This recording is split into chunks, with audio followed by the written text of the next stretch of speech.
예, 잠언 이제 10장 17절입니다. 어제 10장 1절부터 16절까지 했습니다. 이제 계속 이렇게 보통 한 장의 반 정도를 그렇게 매일 이렇게 해 나가고 있습니다. 그렇게 할 예정이고, 잠언 1장부터 9장까지는 이게 필요한 대로 제가 뽑아서 그것들에 대해서 나눠보려고 합니다. 17절 한번 읽어보면서 우리가 이 말씀 하나하나 우리가 씹어 먹으면서 우리 마음에 심어서 우리가 구원이 무엇인지 하나님께서는 어떻게 말씀하는지 나눠보도록 하겠습니다. 17절 보시면 훈계를 지키는 자는 생명길로 행하여도 징계를 버리는 자는 그릇 가느니라. 여기서 보시면은 영어로 보시면은 생명의 길 위에 있는 사람은 instruction, keep instruction.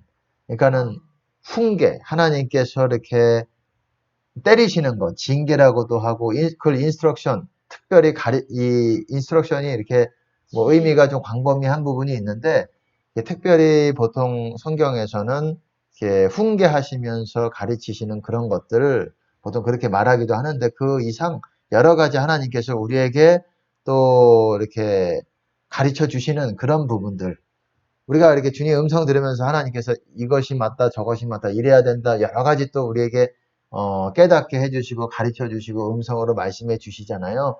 그런 거를 말하는 거라고 보시면 됩니다.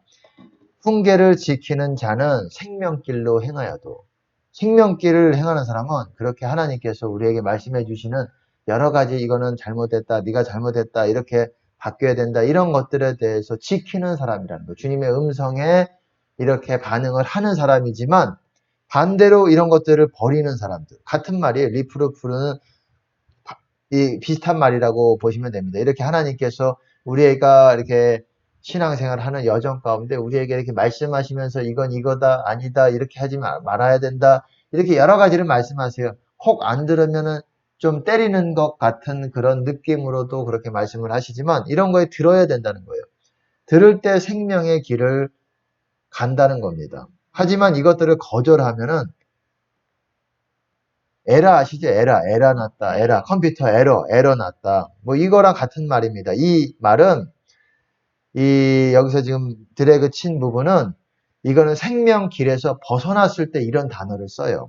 이런 단어를 쓰고 마찬가지로 우리가 하나님께서 말씀해 주시는 음성과 여러 가지 우리를 깨닫게 해 주시는 것들에 대해서 벗어날 때 우리는 생명의 길에서 벗어나고 이탈하고 미끄러지고 뒤로 물러나고 같은 말이라고 보시면 돼요.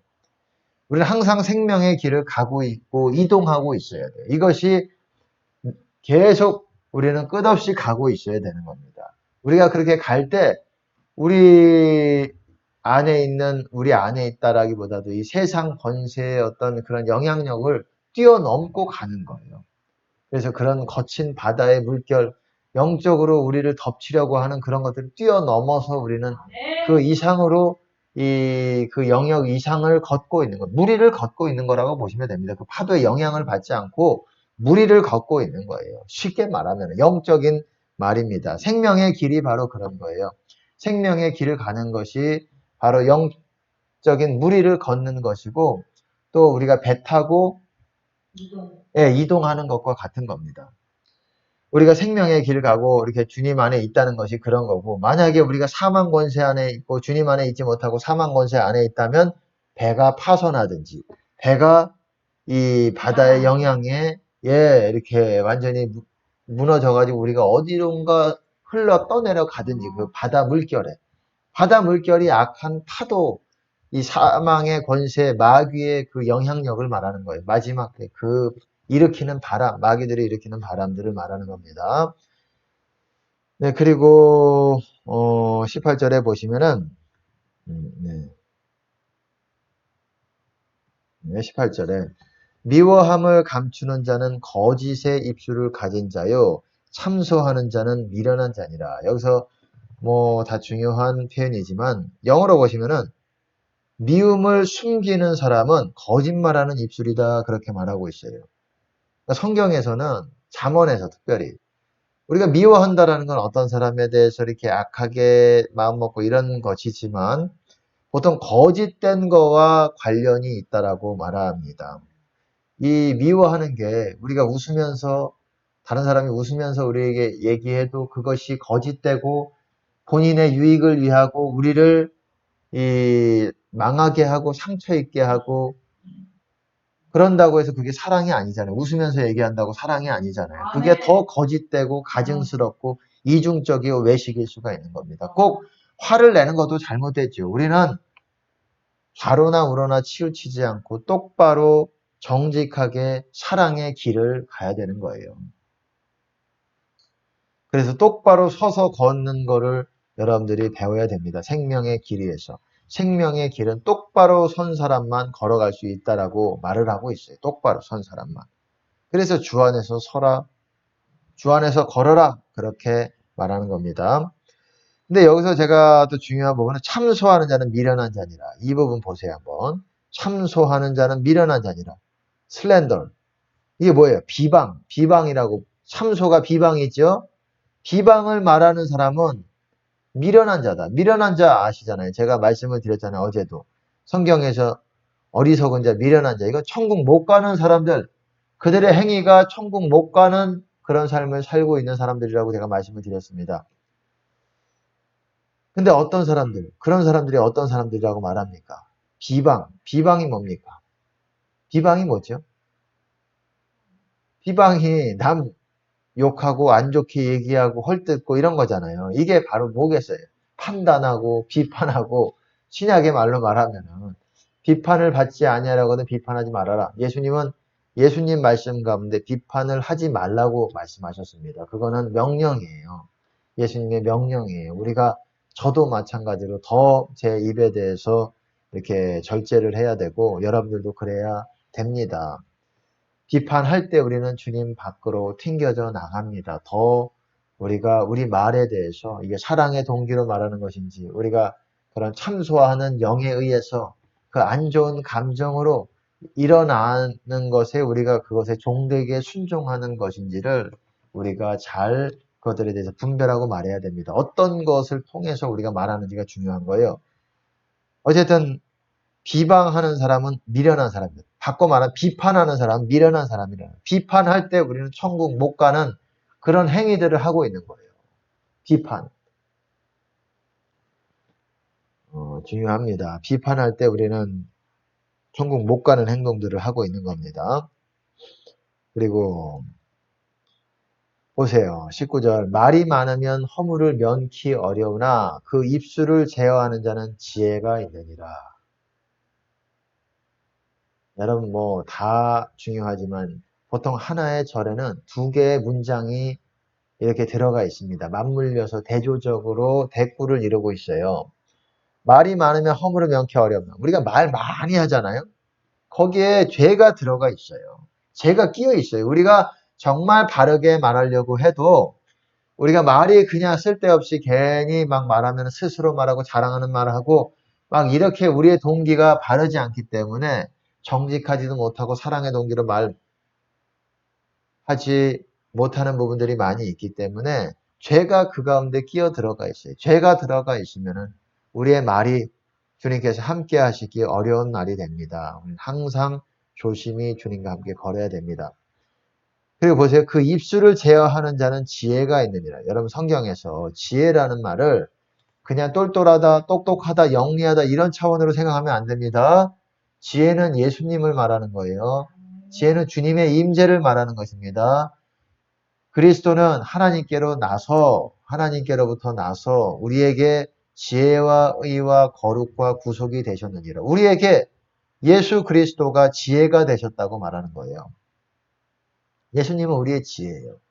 예수님의 임재가 우리 안에 있을 때는 우리 안에 지혜가 있는 것입니다. 여러 가지 지혜, 지혜 구변, 여러 가지 말의 지혜라든지 여러 가지 생각의 지혜, 행동의 지혜를 하나님께서 주십니다. 주님께서 주세요. 그 역할을 하십니다.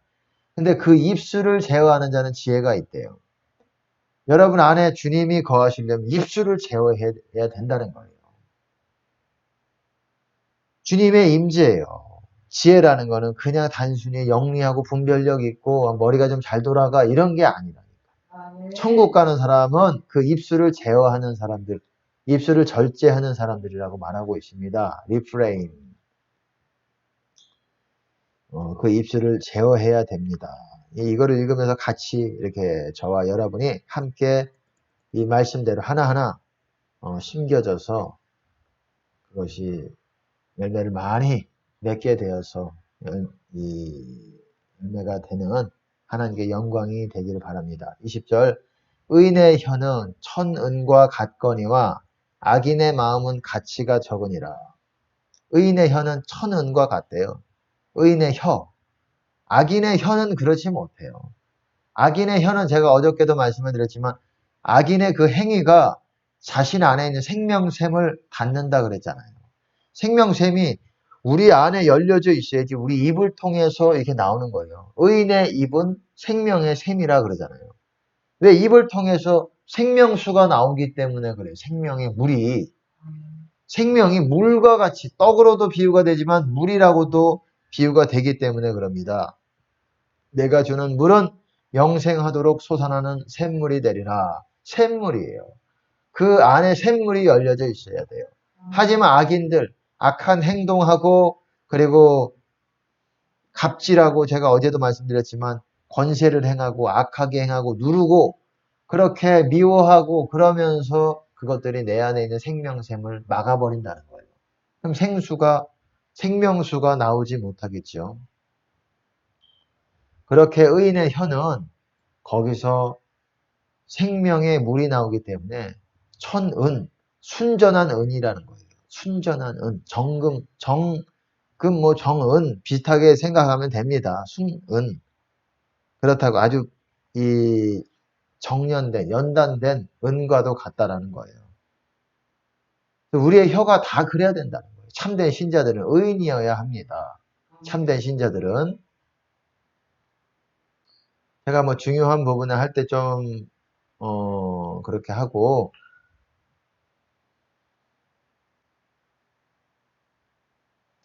그리고 보세요.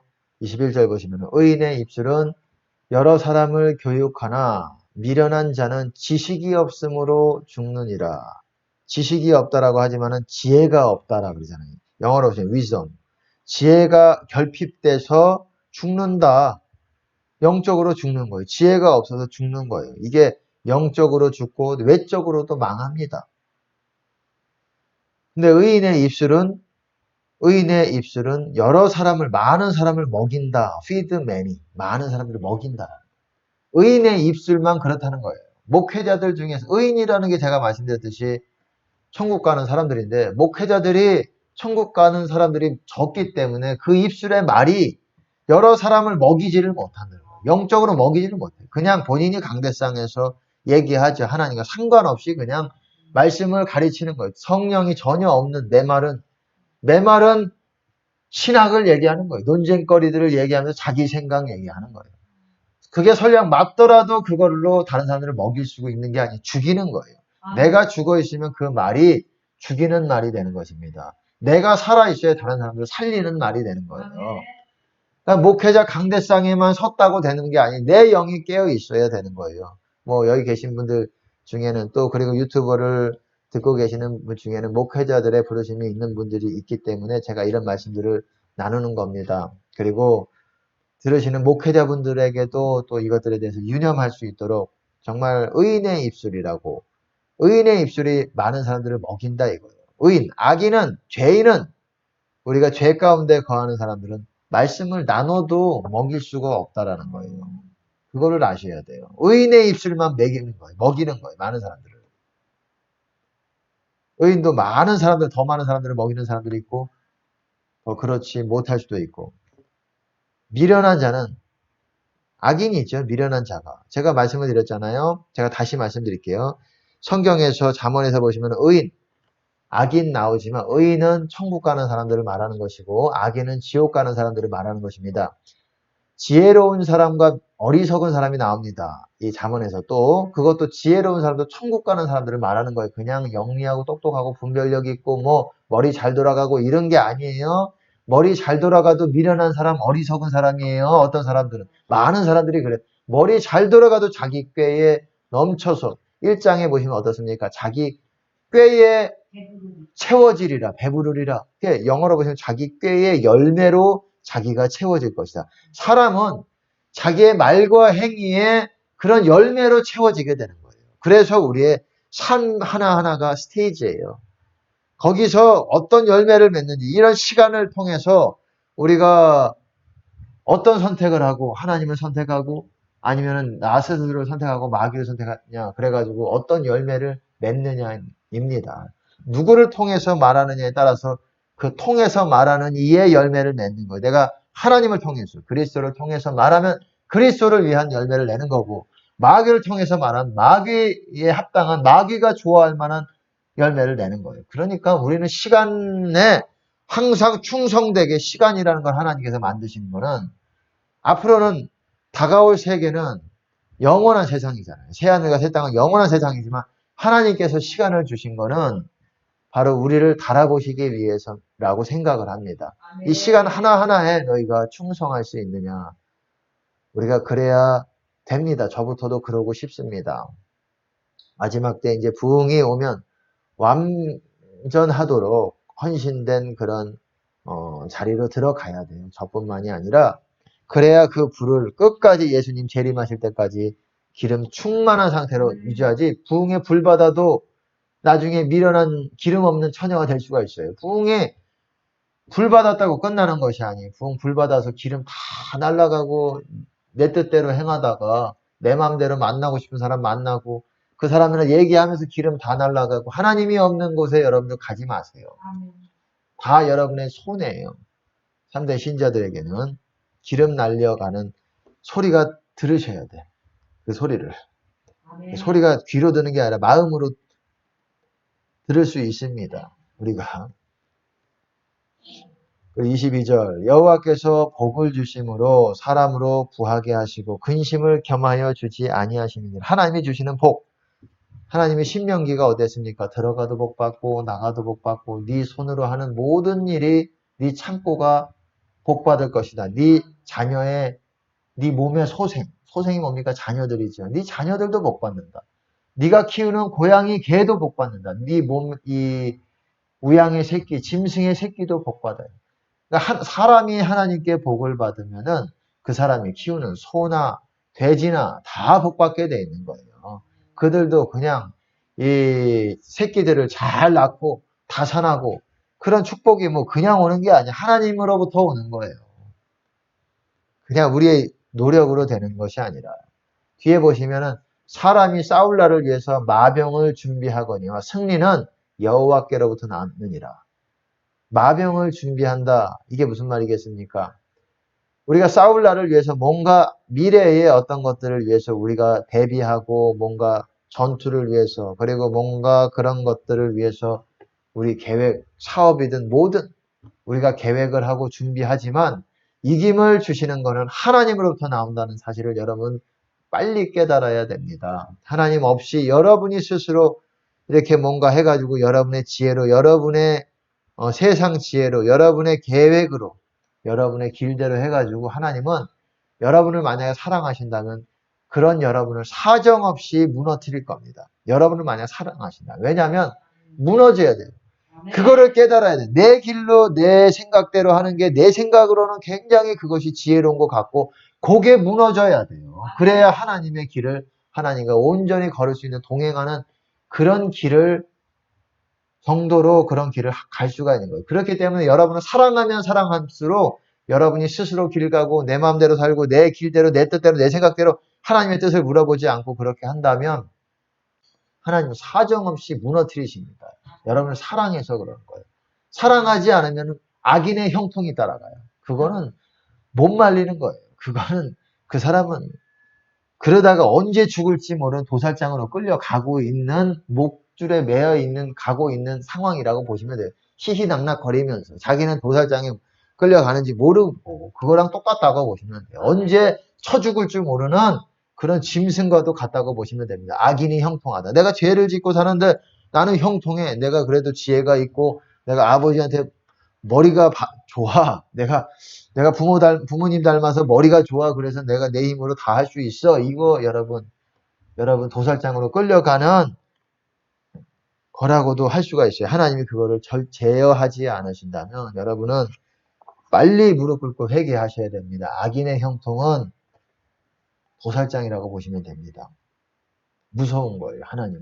하나님이 사랑이시지만 너무너무 하나님은 이 젠틀하시고 그리고 부드럽고 또한 우리에게 인격적으로 대하시지만 하나님과 가깝지 않은 사람들에게는 두려우신 분입니다.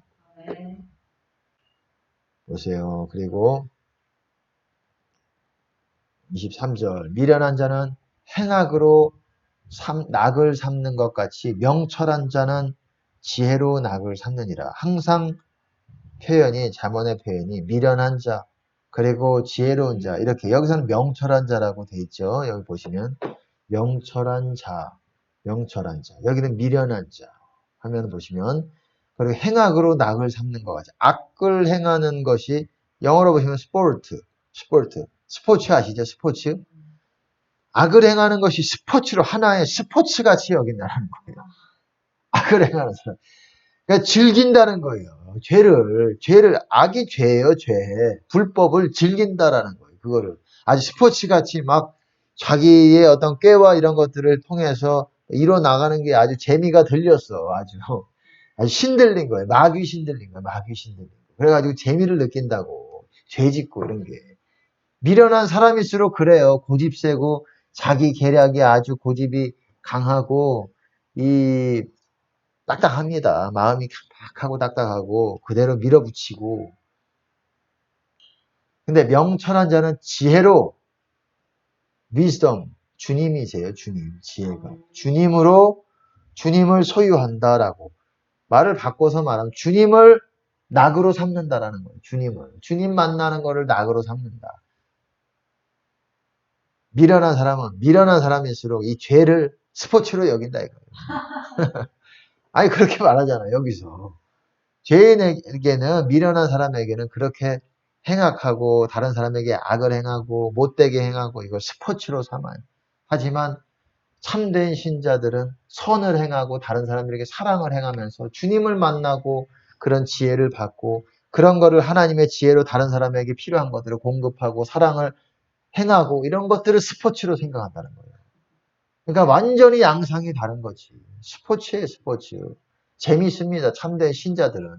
지혜가 탁탁탁 하나님께서 지혜를 주실 때 저 사람에게 뭐가 필요하고 뭐가 이게 타다닥 떠올릴 때 그걸 따다닥 하면 다 조화롭게 그 사람과 이런 것들이 다 관계적으로도 회복이 되고 안 좋은 관계도 하나님의 그 따다다닥 그 타이밍에 맞춰서 그 깨닫게 해주시는 그 음성에 순종해서 따닥 우리가 그 즉각적으로 순종하면 다 조화가 일어나요. 왜 조화가 일어나냐? 하나님이 우리가 순종하는 거예요. 역사하시는 거예요. 그때 같이 주님의 임재가 그 사람의 마음을 만지고 내 마음도 만지고 그래서 조화가 되고 그래서 안 좋았던 관계까지도 회복이 되고 하나님이 그런 일을 원하시고 하고 싶어 하시는 거예요. 인간사에 개입하고 싶어 하시는 거예요. 다 선하고 다 이렇게 잘 되기를 원하시는 그 사랑을 보여주기 원하시는데 하나님도 능력 면에서는 불가능이 없으시지만 우리 인간이 의지와 결합하여서 이렇게 돼야 되는 부분이 있습니다. 24절 보시면은 악인에게는 그의 두려워하는 것이 임하거니와 의인은 그 원하는 것이 이루어지느니라. 아주 핵심이에요. 악인은 이거 이렇게 되면 어떡하지? 이런 게 일어나요. 여러분 이게 진짜 그래요. 진짜 이게 참된 신자들도 가다가 잘못 살고 이러면 하나님의 뜻에서 벗어나고 자꾸 경고를 받는데도 자꾸 이렇게 돌이키려고 하지 않으면 기적이 일어나요. 들어가도 안 되고 나가도 안 되고 떡반죽 그릇도 안 되고 뭘 해도 저주스럽고 안 되고 이렇게 되면 어떡하지 이러면 안 되는데 그것들이 이루어져요. 이런 것들이 그렇게 악인에게는 그의 두려워하는 것이 일어나지만 들어가도 저주를 받고 나가도 저주를 받고 떡반죽 그릇 몸의 소생 자녀들도 안 되고 다치고 뭘 해도 그냥 만사가 놀랄 노자가 그냥 그런 기적이 일어나는 거예요. 놀랄 노가 일어나는 거예요. 여기 들어가도 놀래고 저기 들어가도 놀래고 대적이 쳐서 우리를 들어오고 이런 일들이 일어나는 겁니다. 하지만 의인은 원하는 것이 일어납니다. 진짜 이거 맞아요. 저는 경험을 많이 해봤어요. 내가 원하는 것들이 내가 특별히 기도 제목으로 올려드리지 않아도 내가 원하는 것들이 주님 안에 있으면 그냥 하나님이 이게 이루어 놓고 기다려 놓고 계시는 거 이미 역사하고 계시는 거예요. 이미 내가 갈 길을 거기에 그냥 길을 만들어 놓고 계시는 거예요. 네가 원하는 것들을 내가 다. 이게 성경적인 겁니다. 우리가 주님 안에 있을 때 우리가 원하시는 것들 다 하나님의 뜻에서 벗어나지 않는 선에서 다 그런 것들에 대해서 우리 이루어 주세요. 우리가 말을 많이 해야 들으시는 게 아니에요. 관건은 우리가 주님 안에서 순종 가운데 있어야 된다는 게 중요한 거예요. 말을 많이 해서 기도 많이 했다고 되는 게 아니라니까요. 순종하고 주님 안에 거해야 여러분이 원하는 것이 그냥 자동으로 주님 이렇게 했으면 좋겠는데 이렇게만 얘기해도 들어주세요. 진짜 이 특별히 관계적인 면에서도 그래요. 아, 저 사람이랑 친해졌으면 좋겠는데 그냥 친해지게 하나님이 해주세요. 진짜 놀랍습니다. 아, 저 사람 영성이 괜찮아서 나랑 좀 가까워지면 참 좋겠다. 제가 인간적으로 노력을 안 해도 그냥 자동적으로 그런 상황에 자동적으로 그렇게 되고 뭔가 이렇게 하나님이 이렇게 돼요. 그래서 야, 주님 안에 우리가 원하는 모든 것이 다 있구나. 이게 정답입니다. 그래서 우리가 말을 많이 하고 기도 많이나 100번 해서 1000번 해서 재단 쌓아서 그것도 중요하지만 그렇게 우리가 해야 되는 부분도 있지만 계속 지속적으로 해야 되는 부분도 있지만 중요한 건 주님 안에 주님이 기뻐하시는 그 수준 안에 주님과 만남 가운데 있어야 되는 것이 더 중요한 겁니다. 여러분, 그거를 유념하시기 바랍니다. 이것도 있어야 되고 저것도 있어야 되는 거예요. 하나를 제가 뭐 하지 말라는 뜻이 아니라 이 두 가지가 같이 되면 더더욱 강력한 기도의 파워가 나가겠죠.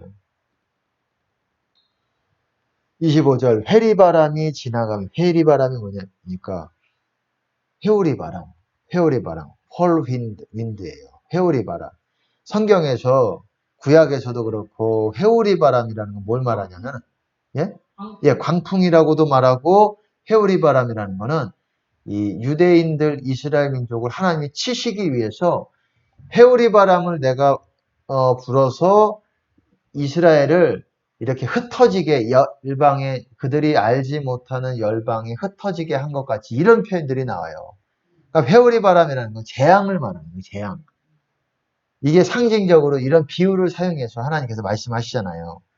보통 회오리 바람이라는 거는 재앙이라고 보시면 됩니다. 여러분 거기서 어떻습니까?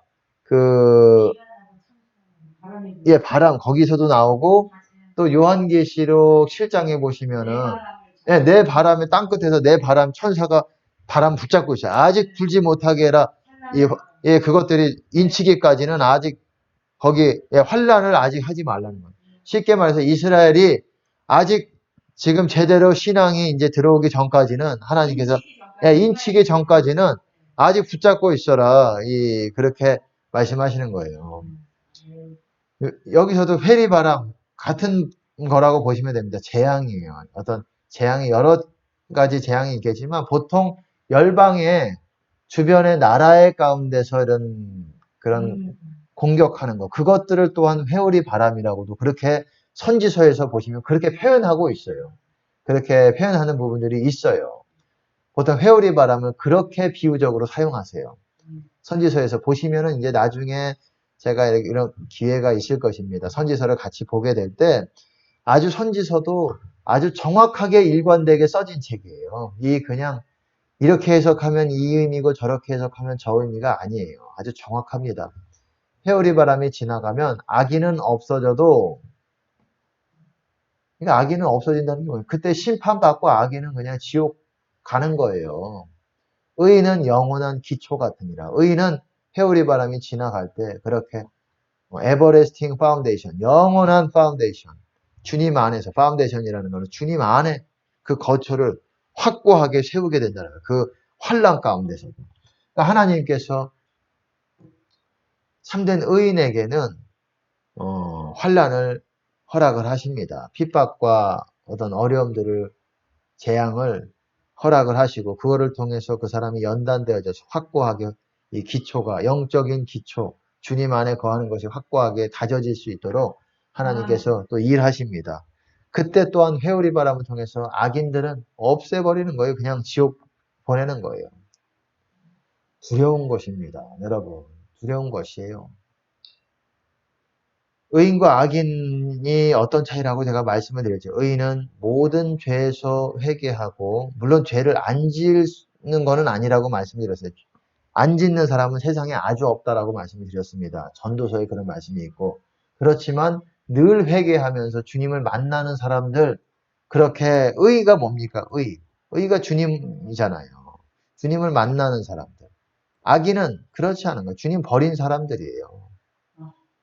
악인은 의인의 등불은 환하게 빛나도 악인의 등불은 꺼지느니라. 그렇잖아요. 의인과 악인이 어떤 차이냐? 불이 켜져 있고 꺼져 있는 차이예요. 주님, 제가 말씀을 드렸죠. 등불이 켜져 있다는 게 주님 안에 있다는 거. 등불이 꺼져 있다는 게 주님 밖에 있다는 거. 사망 권세 안에 있다는 거. 그러니까 악인은 죄 가운데 거하고 사망 권세 거하는 그런 사람들이에요. 그리고 회개하지 않는 사람들이죠. 보세요. 26절에 보시면 게으른 자는 아주 재밌는 표현이에요. 이 표현은. 게으른 자는 그 부리는 사람에게, 부리는 사람이 뭡니까? 그 주인. 부리는 사람이 그 주인 아니에요. 주인. 주인에게 그 사람을 영어로 보시면 그를 보낸 사람에게, 보낸 사람이 이 주인이잖아요. 게으른 종을 말하는 거예요. 게으른 종은 쉽게 말해서 그 부리는 주인에게 있어서 어떤 사람과 같냐면 이의 초 같고, 이가 이빨 아시죠? 이빨의 초가 뭡니까? 식초. 이빨에 식초를 뿌리면 어떻습니까? 아주 쉬어서 몸서리가 나죠? 그리고 눈에 연기 같은 일. 눈에 연기가 들어가면 어떻습니까? 그냥 눈물, 콧물 다 쏟고 아주 눈살 얼굴 찌푸려지고 막 난리잖아요. 저런 게 있나 막 짜증. 이빠이 지대로잖아요. 짜인 이빠이 지대로. 예, 배우지 마세요. 이 표현들은. 예, 세상에 있는 표현인데 잠깐. 예, 이빠이 지대로예요. 이빨의 식초 같고, 그렇게 게으른 종들은 그 주인 볼 때에, 그러니까 보세요. 하나님이 보실 때, 예수님이 보실 때, 우리가 악하고 게으른 종들은 그렇게 뭐 시켜도, 뭘 이렇게 명령을 시켜도 게으른 종들은 그렇게 보시는 거예요. 그 이빨에 식초 같고, 눈에 연기하고, 눈살 찌푸려지고, 눈물 콧물 나오고, 이에 시큼해가지고 그냥 몸서리가 쳐지는 아주 기가 막힌 표현이에요. 게으른 자들은 그렇게 보는 거예요. 내가 시키는 거 왜 빨리 안 하고 있어? 쟤는 왜 이렇게 퍼질러 있어? 왜 내가 시키는 거 이렇게 하지 않아? 우리는 종이에요. 자녀이면서도 종이고, 종이면서도 백성이고 이런 겁니다. 다 같은 거예요. 백성이 종이고 다 같은 거예요. 뭐 어떤 사람은 뭐, 이 가장 높은 반열은 신부고, 그 다음은 자녀고, 뭐 이렇게 성경에도 없는 소리를 이렇게 막 계단을 만들어, 계급을 신부가 자녀고 자녀가 마귀의 자녀, 하나님의 자녀가 이로써 구분하나. 하나님의 자녀가 신부고 신부, 하나님의 자녀, 백성, 종, 참된 종, 섬기는 사람 같은 말입니다. 의인 같은 말이에요. 이게 다 같은 말이라고. 그냥 성경에 없는 말 지어내지 마십시오. 이 목회자분들이 그런 분들이 있어요. 뭐 아가페, 사랑의 종류는 아가페, 무슨 뭐 여러 필레오 사랑, 나름대로 막 자기의 논리를 펼칩니다. 여러분, 어쨌든 다 같은 거라고 보시면 돼요. 의인, 신부, 섬기는 종. 섬기는 종이 있으면 섬기지 않는 종이 있는 거예요.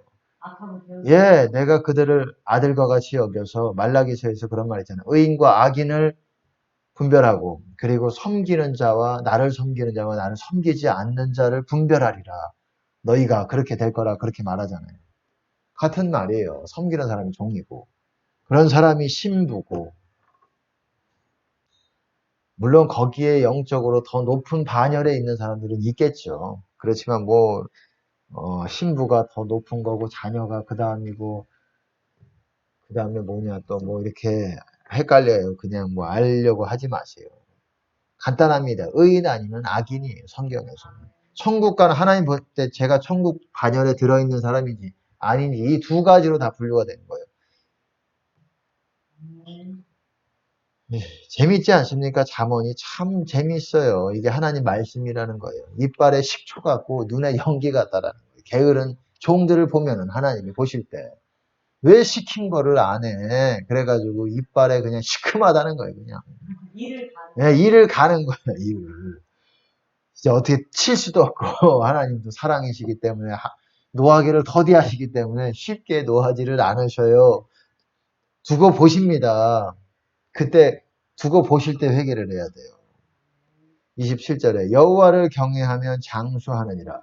그러나 악인의 연세는 짧아지느니라. 이게 뭡니까? 장수, 연세, 수명이죠. 쉽게 말해서 육의 생명의 연수를 말하는 거예요. 육의 생명. 여호와를 경외하면 장수하느니라. 날들을 늘린다. 영어로 보시면 days를 늘린다. prolong 이렇게 늘린다. 그런데 악인의 해들은 이거는 짧아진다. shortened 이렇게 됩니다. 악인의 날들. 그러니까는 우리의 수명도 우리가 어떻게 사느냐에 따라서 되는 거예요. 그냥 수명이 뭐 생명록에 기록이 돼 있어가지고 뭐 이렇게 생명책인지 뭐 그게 뭐 완전히 운명이 결정돼가지고 이런 게 아니에요. 우리가 어떤 삶을 사느냐에 따라서 지금도 내일도 그리고 우리의 구원도 수시로 달라질 수가 있는 겁니다. 우리가 어떤 선택을 하느냐에 따라서 생명의 길을 가느냐 사망의 길을 가느냐. 그러니까 뭐 나는 오래 살고 건강하기 때문에 오래 살고 이런 거 자랑할 수가 없는 거예요. 여호와를 경외하면 건강해집니다. 여호와를 경외한다는 게 뭐겠습니까? 주님의 말씀을 지키고 그리고 주님의 음성에 순종하고 주님 안에 거하고 이게 그래 이렇게 지키고 행하고 뜻대로 행하고 이런 사람들이 경외하는 거예요. 두려워하는 거예요. 두려워하기 때문에 그 명령대로 행하고 하지만 악인들은 두려워하고 경외하는 사람들이 아닙니다. 그러니까 수명이 짧아요. 짧아지다 못해서 언제 하나님이 나를 잡으시고 데려가실 날을 정해 놓을 수가 있는 거예요. 회개하지 않으면 그런 상태로 회개하지 않으면 지옥 가는 겁니다. 재밌습니다. 28절에 보시면 의인의 소망은 즐거움을 이루어도 악인의 소망은 끊어지느니라. 간단해요. 아까 전에도 어땠습니까? 악인은 두려워하는 것이 임하거니와 의인은 바라는 것이 원하는 것이 이루어집니다. 여기서도 의인의 소망은 즐거움을 이뤄도 기쁨을 즐겁다. 의인의 소망은 악인의 소망은 끊어진다. 악인의 기대하는 것들은 망한다. 악인은 들어가도 저주를 받고 나가도 저주를 받고 뭐 몸의 소생도 저주를 받는다 그러잖아요. 자식을 본인이 열심히 이렇게 자식을 공부를 가리키고 늦게까지 잠 안 재우면서 막 공부시키고 이런다고 뭐 되는 게 아니에요. 공부뿐만 아니라 자식이 잘 되고 이런 게 아니에요. 우리가 하나님께 나아갈 때 하나님이 복을 주시면 우리를 통해서 자식도 복을 받아서 공부 별로 안 해도 시험 공부 별로 안 해도 그냥 시험이 잘 되고 이 학력도 올라가고 애가 똘똘해지고 빨리 깨닫고 다 복 받는 거예요. 그렇게 빨리 깨닫고 내가 제대로 되면 자식도 복 받는 겁니다. 내가 제대로 신앙생활 안 하면 자식도 말도 안 듣고 그냥 아주 고집도 세고 그냥 들어가도 나가도 사고를 치고 다치고 오고 병 생기고 남 때려가지고 치료비 물어내야 되고 그런 부모가 또 어떻습니까? 온 책임을 자식한테 또 전가를 시켜요. 너는 왜 그렇게 태어났느니? 너는 왜 그러니? 사실은 원초적으로 내가 하나님과 관계가 바르지 않기 때문에 자식이 그런 거라고 보시면 됩니다. 자식은 부모의 소유예요. 엄밀히 말하면. 소유이기 때문에 부모가 내가 제대로 하면 내 소유가, 내가 복을 받으면 내 소유가 복 받는 거예요. 그렇기 때문에 자식도 소유고 우양의 새끼, 짐승의 새끼가 복을 받으리라 그러잖아요. 떡반죽으로 네가 하는 모든 일이 복을 받을 것이다. 네 사업장. 나로 말미암아 내가 하나님과 관계가 바라면 내가 하는 모든 것들이 사역도 마찬가지입니다. 목회도 마찬가지예요. 목회 못하는 것이 자랑이 아니에요. 하나님께서 우리에게 복 주시려고 이렇게 가난을 주신다. 시기적으로 그럴 수가 있지만 원래 그런 것이 아닙니다. 복을 주시기를 원하시는 거예요. 물질도 마찬가지입니다. 우리가 그걸 합당하게 쓸 만한 그런 준비가 돼 있다면 하나님께서는 물질을 주시는 거예요. 우리가 복 받을 만한 그런 상태가 된다면은. 보세요. 이제 거의 다 끝나갔는데 제가 이 부분을 참 오늘 좀 설명을 드리려고 했어요. 보세요. 중요한 부분이기 때문에 그렇습니다. 여호와의 도가 정직한 자에게는 산성이요. 잠깐만요. 행악하는 자에게는 멸망이니라. 이게 보세요. 여호와의 도가 뭡니까? 주의 길이죠. 주의 길. The way of the Lord. 주의 길. 생명의 길. 제가 늘 말하는 생명의 길, 의의 길, 이게 다 여호와의 길, 주의 길이에요. 같은 말이라고 보시면 됩니다. 또 명철의 길이라고도 말해요. 명철의 길. 공의의 길이라고도 말해요. 이 앞에서 보시면은 이 지혜는 의의 길과 공의의 길 가운데로 내가 다니니 이는 내가 창고를 채우기 위함이다. 뭐 이런 표현들이 있어요. 보세요. 여호와의 도가 정직한 자에게는 주의 길이 생명의 길이라고 보시면 됩니다. 주님과 함께 걷는 그 길이 어떤 사람에게는 산성이고 어떤 사람에게는 멸망이래요. 이 희한하지 않습니까? 생명의 길을 가면 좋은 일만 있을 것 같은데 그렇게 생각하시는데 어떤 사람에게는 산성, 산성이 뭡니까? 영어로 보시면 strength, 힘이다 이거, 힘, 능력, 어떤 기쁨이라는 거예요. 어떤 사람에게는 정직한 자, the upright, 이 어떻습니까? 이 고든 사람이라고 그랬죠. upright라는 게 올곧은 사람, 이게 딱 똑바로 선 사람. 이게 의인이라고도 말했죠. 제가 의인도 이렇게 표현한다는 거예요. 흠 없는 사람 이렇게도 표현하고 이 upright라는 이 사람들이 에게는 이게 주의 길이 생명의 길이 힘이다. 제가 그랬잖아요. 똑바로 선 사람만 생명의 길을 걸어갈 수 있다고 그랬잖아요. 근데 똑바로 설지 못하고 행악하는 자에게는 행악하는 자라는 거는 하나님의 관점에서는 굽어진 사람을 말하는 거예요. 이런 사람에게는 여기 보세요. 영어로 보시면 the workers of iniquity.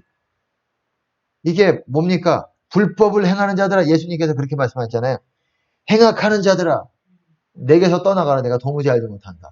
주여 주여 하는 자마다 천국에 들어갈 것이 아니 아버지 뜻대로 행하는 자라야 들어가리라. 뭐 그날에 너희가 주의 이름으로 귀신을 쫓아내고 권능을 행하고 선지자 노릇해도 그날에 밝히르되 내가 도무지 알지 못하느니 불법을 행하는 자들아 내게서 떠나가라. 그렇게 말씀했을 때 그 불법을 행하는 자들이 영어로 보시면은 같은 말입니다. The workers of iniquity. 그런 사람들에게는 그 생명의 길을 간다는 게 destruction. destruction이 뭡니까? 예, 파괴. 제가 destruction이 뭐라 그러냐? 건물이 무너져 내릴 때 그거를 destroy라고 그래요. 무너져 내림. 그거를 연상하시면 돼요. 이거는 우리가 외적인 것도 그렇지만 영적으로 우리는 영적으로 건축해 나가는 사람들이라고 그러잖아요. 마찬가지로 영적으로 무너져 내리는 것을 디스트럭션이라고도 하기도 하고 영적으로 무너져 내리면 우리가 쌓아놓은 것도 이 외적인 어떤 그런 것도 무너지는 거예요. 마찬가지로 우리가 그러면 천국에서 하나님께서 우리의 집을 다 준비해 놓고 계세요. 뭐 이런 간증 들어보지 않았습니까? 이 천국 간증에 이제 어떤 사람이 천국에 갔는데 이 집 짓는 재료들이 막 올라오고 집을 더 많이 짓고 있고 그 마찬가지예요. 땅에서 이루고 있는 것들을 이 천국의 영역에서도 그대로 이루고 있고 그리고 우리가 만약에 하나님의 뜻대로 행하지 않고 그러면은 이 집도 지어져 있는 것도 다시 무너져 내리기 시작할 수가 있어요. 한 번에 완전히 무너져 내리지는 않을지라도. 그렇기 때문에 우리가 항상 뭐 어디까지 이르렀든지 여기에 자만하고 교만하고 이제는 됐어. 쉴만해. 이러는 게 아니에요. 신앙은 끝없이 달려가는 거예요. 예수님 재림하실 때까지 내가 죽을 때까지 믿음을 지켰으니 내가 달려갈 길, 내 사명을 끝까지 그리고 주님 만나는 거를 끝까지 주님을 지키면서 가는 겁니다. 그런 사람들은 그러니까 생명의 도가 생명의 길이 어떤 사람에게는 기쁨이 될 수 있는데 산성이라고 표현을 했지만 어떤 사람에게는 정반대적인 무너져 내리는 그런 일이 될 수 있다는 거예요. 생명의 길은 여러분 그것만 기억하세요. 내가 똑바로 주님 앞에 서 있지 못하면은 그 길을 걸을 수 없다라고 얘기를 하고 있어요. 제가 그 말씀을 드렸잖아요. 주 안에서 굳게 서라. 주 안에서 똑바로 서는 거예요. 서는 거. 그래야 기도만 가지고 되는 게 아니라 우리 행위가 주님 앞에 똑바로 서 있어야지 서야 걸어갈 수 있듯이 우리가 주님 안에서 서지도 못하는데 어떻게 걸었습니까?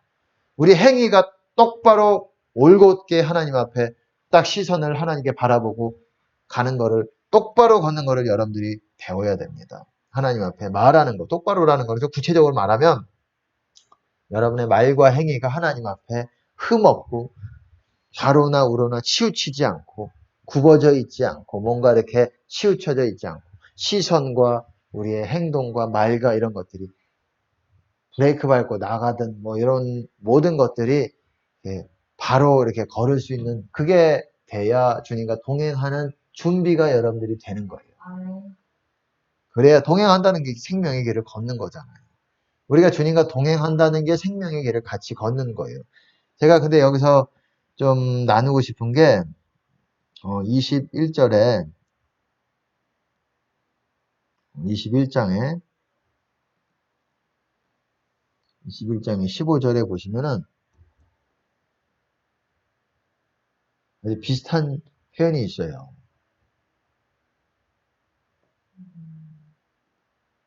보세요. 보이십니까? 여기서 보시면 공의를 행하는 것이 의인에게는 즐거움이요 죄인에게는 패망이니라. 아까 비슷하지 않습니까? 어떤 사람에게는 즐거움이고 의인에게는 제가 의인 아니면 죄인 두 가지밖에 없다 그랬잖아요. 아까 전에도 정직한 자 아니면 행악하는 자 그렇게 나눴잖아요. 이 반대적인 말이에요. 아까 정직한다는 게 의인이라고 보시면 돼요. 의인에게는 즐거움이고 죄인에게는 패망. 패망이 뭡니까? 여기서 디스트럭션. 여기서도 어떻습니까? 워커스 오브 이니퀴티. 여기서도 워커스 오브 이니퀴티. 아까랑 똑같잖아요. 똑같은 표현이야. 근데 이게 어떻습니까? 공의를 행하는 것이. 저지먼트. 투도 공의를 행하는 것이 아까 전에는 여호와의 도가. 여호와의 도라고 얘기했으면서 여기서는 또 약간 표현이 이상하네. 예, 이거는 심판이라고도 얘기하는데 이거를 헬라어 히브리어로 보면 미시파트, 공의라고도 번역을 돼요. 그러니까는 공의를 번역할 때 justice라고도 번역할 수 있고 judgment라고도 번역. 제가 그래서 말씀을 드렸잖아요. 이 공의라는 게 심판이라고도 표현하기도 하고 성경에서 공의라고도 표현하고 이걸 말을 같은 어원이라는 거예요. 바꿔 말하면 우리가 공의롭게 행동해야 되는데 공의롭게 행동하지 못한 거를 하나님의 공의로 다시 고쳐놓는 게 바로 심판이에요. 그게 심판입니다. 그러니까 공의와 심판은 같은 거라고 같은 일이라고 보시면 돼요. 하나님의 관점에서. 그렇기 때문에 공의를 행하는 것이 여기서는 그렇기 때문에 아까 생명의 길이 제가 공의의 길이라고도 말씀드렸잖아요. 이거를 창세기에서도 제가 말씀을 드릴 수가 있어요. 창세기에서 하나님께서 노아가 방주진데 그게 심판이에요. 네, 심판도 그것도 맞는 건데 아브라함에게 하나님께서 하신 말씀이 아브라함에게 아브라함 17장으로 제가 기억하고 있는데 아브라함 18장인지 창세기 18장인지 아브라함을 택하신 이유에 대해서 설명하시면서 내가 너를 택하였으니 너를 택한 것은 너와 네 권속으로 하여금 여호와의 도를 행하여 의와 공도를 행하게 하리니 의와 공도라는 게 공의를 말하는 거예요. 공의. 영어로 보시면 의와 공의. 의와 공의를 행하기 위해서 네가 권속들이라는 거는 네 후손들을 말하는 거예요. 내가 아브라함을 택한 이유가 복의 조상 아닙니까? 복의 아버지잖아요. 거의. 그 사람을 통해서 하나님이 이스라엘을 복 주시고 그렇게 복의 통로가 되었는데 그렇게 복 주시고 아브라함을 택한 이유가 너와 너의 권속으로 하여금 너의 후손으로 하여금 여호와의 도를 행하. 여호와의 도가 뭡니까? 생명의 도라고 말씀드렸죠. 생명의 길. 생명의 길을 행하여 의와 공도를 행하게 하리니 이것을 위해서 하나님께서 아브라함을 택하셨다고 말하고 있어요. 의와 공의를 말하는 거예요. 의와 공의. 그렇기 때문에 생명의 길이라는 것은 의의 길이라고도 말씀을 드렸지만 공의의 길이라고도 제가 말씀을 드렸습니다. 공의의 길이에요. 공의를 행하는 길이 생명의 길입니다. 이렇게 생명의 길을 공의를 행하는 것이 의인에게는 즐거움이지만 어떤 사람에게는 죄인에게는 워커스 오브 이니퀴티에게는 디스트럭션이다. 파괴되는 것이다. 무너지는 것이다. 생명의 길을 못 걷는 거예요. 그러니까 다시 또 이 부분 할 때 아주 중요한 부분이에요. 다시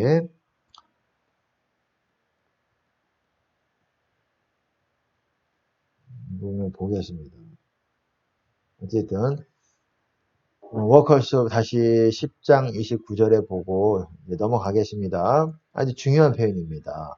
그 30절에 또 중요한 표현이 나옵니다. 의인은 영영이 이동되지 아니하여도 악인은 땅에 거하지 못하게 되느니라 이렇게 얘기하고 있어요. 의인은 영영이 이동되지 않는다. 이게 무슨 말이겠어요? removed, never be removed.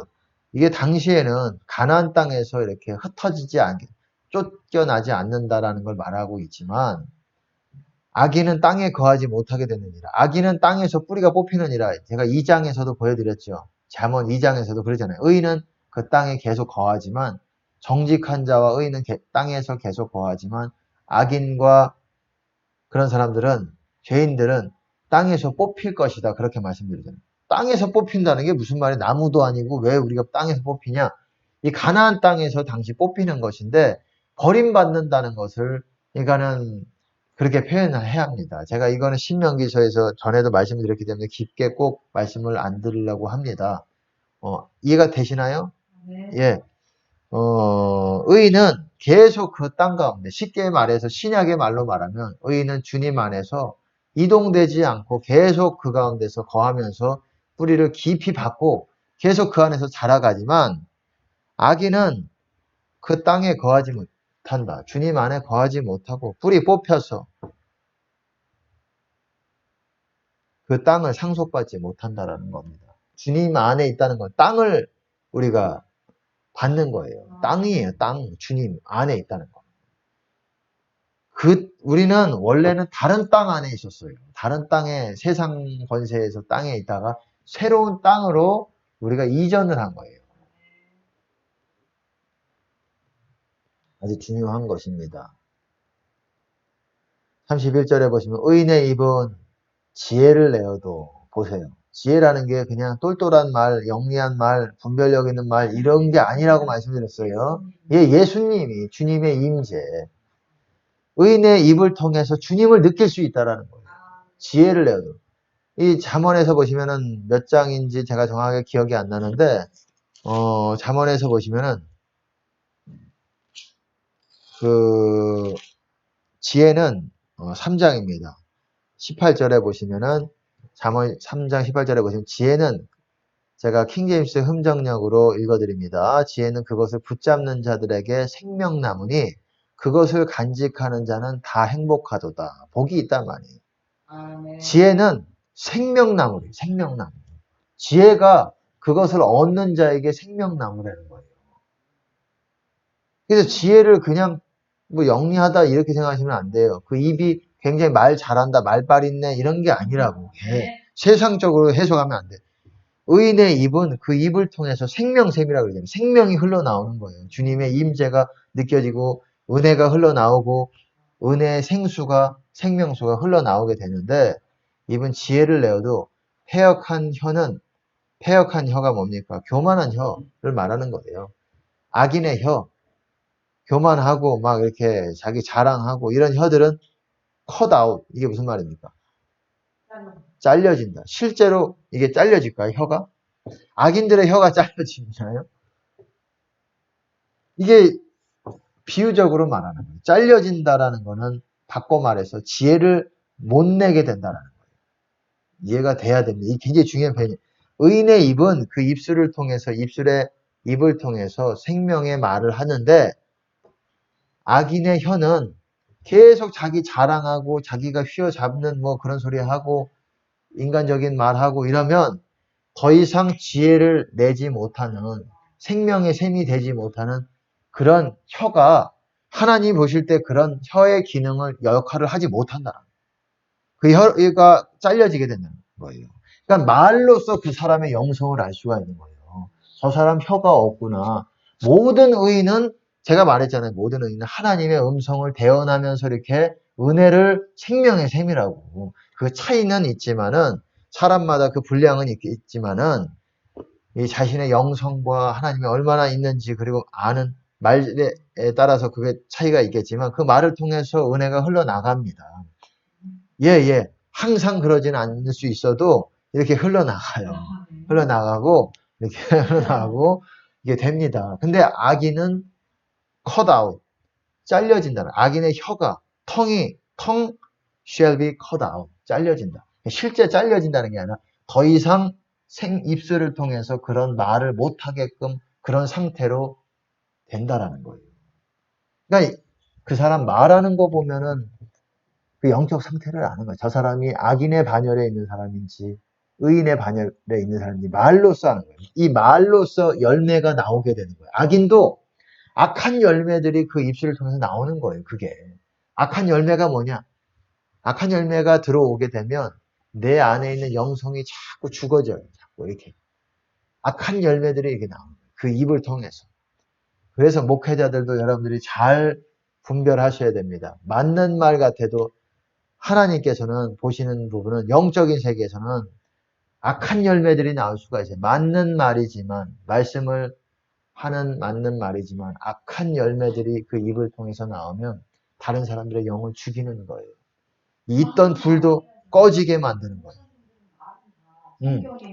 말은 맞는 말 하지만 그 열매가 입에서 나오는 거예요. 그 사람도 이 성령의 열매는 아닐지라도 악한 마귀로 통해서 맺어왔던 그 열매, 잘못된 말했던 열매, 스스로 자랑했던 열매, 화내고 진노했고 분노하고 혈기 부리던 그 열매들이 입을 통해서 나오는 거예요. 본인들은 맞는 소리 한답시고 하지만 이미 자기의 혀는 더 이상 생명수를 내보낼 수 없는, 은혜를 내보낼 수 없는 그런 상태가 된 거예요. cut out, 잘려지게 된 상태예요. 많은 목회자들이 그렇습니다. 많은 목회자들이 구원의 반열에서도 벗어났는데 혀가 생명의 열매, 성령의 열매를 낼 수 있다고 생각합니까? 못해요. 말 들어보면은 그 사람의 상태, 영적 상태 다 드러납니다. 물론 우리가 항상 그러지는 못할 수 있어요. 하지만 제가 예를 들어서 어떤 목회자입니다. 선교사예요. 근데 내가 그분이랑 이렇게 뭐 좀 가까이라기보다도 이렇게 있었는데 내가 그분을 통해서 한 번도 내 영이 어떤 뭔가 이렇게 이 뭐라 그래야 되나 영의 평강뿐만 아니라 뭔가 내 영에 깨달아지는 말이 이 전혀 영적인 영감에서 나오는 말이 어떻게 저럴 수가 있을까? 그래도 가끔은 한번 나와야 되는 거 아닌가? 항상 영적 상태가 좋지 않아도 이 어느 정도 시간 동안을 선교를 했던 분인데 근데 영적으로 전혀 한 번도 저 양반의 그분을 통해서 이 내 영이 일으키는 그런 말들이 전혀 아주 깜깜한 그 양반이라 있으면 깜깜한 어둠을 다니는 것 같아요. 진짜 어떤 이 성령 사역자분 말 들어보면 있던 은사까지도 없어져간다. 목회자 잘못 만나면 사역자, 부교역자 잘못 뽑으면 있던 은사까지도 없어진다는 게 맞아요. 반대로 영적인 사람 만나면 없던 은사까지 생기고 또 있던 은사도 더 활성화되고 이렇게 하는데 있던 은사까지도 없어집니다. 정말 진짜 사람이 그렇게 중요한 거예요. 그리고 그런 사람은 그 사람이 회개할 때까지는 하나님께서 그런 은혜를 주시기 전까지는 우리가 만나는 것들에 대해서 신중을 여겨야 돼요. 우리의 기름이 털릴 수가 있어요. 우리가 그런 거 우습게 생각하면 진보가 없어요. 열심히 달려가는 것 같은데 진보가 없어요. 일도 많이 하고 성경도 읽고 기도도 좀 하는데 진보가 없어요. 영적으로. 여전히 나는 목마르고 여전히 내 가슴은 은혜가 부족하고 왜 그럴까? 원래 다 이런가 보다. 이러면 큰일 납니다. 그렇지 않습니다. 하나님은 그리스도 안에서 풍성함을 약속하셨습니다. 여러분의 마음이 말라 비틀어져 있고 메말라 있고 원래 그런 거 아닙니다. 그냥 죽을 때 되면 그래도 또 하나님이 나를 붙잡아 주시겠지. 그러지 마세요. 그러는 과정 가운데 여러분이 찍혀 버려질 수가 있게 되는 거예요. 하나님의 은혜로 아직 여러분들을 이 설교를 듣게 하고 계실 수가 있는 겁니다. 여러분들이 회개하고 은혜를 전적으로 받기 위해서 헌신할 각오를 해야 되고 전심으로 나아가도록 회개를 해야 됩니다. 당연한 게 아니에요. 여러분의 마음이 메마르고 내가 하나님을 느끼지 못하는 게 메마르고 내가 영성이 좀 떨어지나 보다. 여러분 이거는 마귀의 소리입니다. 여러분을 안락감을 주고 안정감을 주는 마귀의 소리예요. 그런 것이 아닙니다. 기쁨으로 충만한 것이 매일매일 기쁨으로 충만할 수 있습니다. 있어요. 우리의 하나님께 대한 헌신과 그런 것들이 부족해서 그런 것이지. 매일매일 우리는 하나님을 충만하게 만나고 눈물 가운데서 하나님 마음을 나누는 그런 매일매일의 삶이 될 수가 있습니다. 절대 그것이 어려운 게 아니에요. 어렵기도 하죠. 우리가 치러야 되는 대가 지불이 있죠. 하지만 우리는 그거를 위해서 부르심을 받은 사람들이에요. 마지막으로 이제 이거를 보면서 끝내겠습니다. 의인의 입술은 기쁘게 할 것을 알거늘 악인의 입은 패역을 말하느니라. 아주 죄라고 보시면 됩니다. 프라월드니스, 죄의 그냥 완악함이라고 말해. 아주 이렇게 의인들의 입술은 그렇게 받을 만한 것들을 안다 이거예요. 그래서 그거를 저 사람들이 받으면 저도 그래요. 이거는 제가 느낄 수가 있어요. 내가 이런 얘기가 저 사람에 필요한데 저 사람이 받겠는가 안 받겠는가 말하기도 전에 알아요. 저희가 알아요. 그래서 어떤 사람은 필요한 저 사람한테 이게 필요하지만 성령께서 그냥 말을 하질 않아요. 내가 인위적으로 하면 할지 이 말이 나오지를 않아요. 그거는 그냥 여러분들이 말을 하지 마셔야 돼요. 그땐 때가 아니든지 뭔가 하나님의 타이밍이 있든지 아니면 저 사람에 대해서 하나님께서 아직 교제에 타이밍을 주지 않으셨든지 하나님도 사랑 관계도 하나님이 묶어주셔야 우리가 될 수 있는 거예요. 우리 인간적으로 하면 반드시 그게 파손하고 뭔가 불협화음이 삐그덕거림이 있어요. 반드시라고 할 수는 없지만 거의 그렇습니다. 거의 그게 공식과도 같다고도 할 수가 있어요. 거의. 왜냐하면 인간적으로 했던 것들을 하나님 다 무너뜨려요. 여러분들이 인간적으로 만들어서 뭔가를 세우려고 했던 것들을 여러분을 하나님이 사랑하신다면 다 무너뜨려요. 다시 내가 세운다라는 것을 보여주세요. 하나님이 세운다. 내가 다시 너를 통해서 세우는 거, 사람부터 시작해서 관계도 그렇고 그거를 여러분들이 하나님이 여러분 가운데서 이루어가는 것을 여러분들이 보셔야 여러분이 제대로 가고 있는 페이스대로 제대로 신앙의 여정을 가고 있는 거라고 여러분들이 볼 수가 있어요. 그것이 없다. 악인의 형통에 따른다. 여러분 위험합니다. 여러분은 가지에서 제함을 받은 상태일 수도 있어요. 생명책에서 이름이 제함을 지워진 상태일 수 있어요. 하지만 기회는 있어요. 지워져도 여러분이 다시 예수 이름을 열렬히 전심으로 부르면은 주님께서 다시 여러분들을 고쳐주십니다. 그렇지만 악인은 어쨌든 완악한 것들을 말한다라고 말하고 있습니다. 아주 참 말씀 하나하나가 지금 잠언을 지금 한 장은 안 되게 반 장 정도를 봤지만 아주 중요한 내용들이 많이 있어요. 참 이런 말씀대로 이것들이 여러분에게 심겨져서 열매를 많이 맺고 여러분들이 성장하여서 하나님께 영광이 되는 그런 하나님과 함께 걷는 여러분 되시기를 예수님 이름으로 축복합니다. 기도하겠습니다.